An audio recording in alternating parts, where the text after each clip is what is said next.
ಶಾಸಕ ಸಂಸದ ಆಗೋದು ನನ್ನ ಗುರಿಯಲ್ಲ, ಜೆಡಿಎಸ್ ಪಕ್ಷವನ್ನ ಬಲಿಗೊಳಿಸೋದೇ ನನ್ನ ಉದ್ದೇಶ. ತುಮಕೂರಿನಲ್ಲಿ ನಿಖಿಲ್ ಕುಮಾರಸ್ವಾಮಿ ಹೇಳಿಕೆ.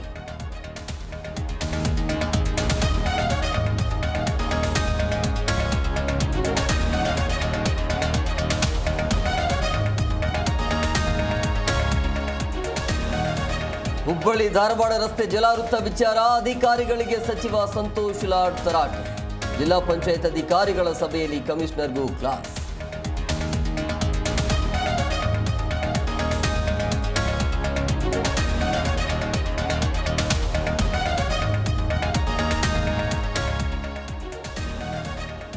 ಯುವತಿ ಮೇಲೆ ರ್ಯಾಪಿಡೋ ಚಾಲಕ ಹಲ್ಲೆ ಕೇಸ್ಗೆ ಟ್ವಿಸ್ಟ್. ಮೊದಲು ಯುವಕನ ಮೇಲೆ ಹಲ್ಲೆ ಮಾಡಿದ್ದ ಯುವತಿಯಂತೆ.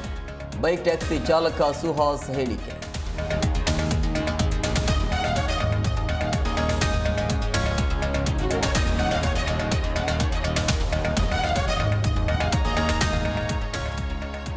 ಮಂಗಳೂರಿನ ಕನ್ಯಾನ ಗ್ರಾಮದಲ್ಲಿ ಕಂಪಿಸಿದ ಭೂಮಿ ಕಂಪನದಿಂದ ಆತಂಕಗೊಂಡ ಸ್ಥಳೀಯರು.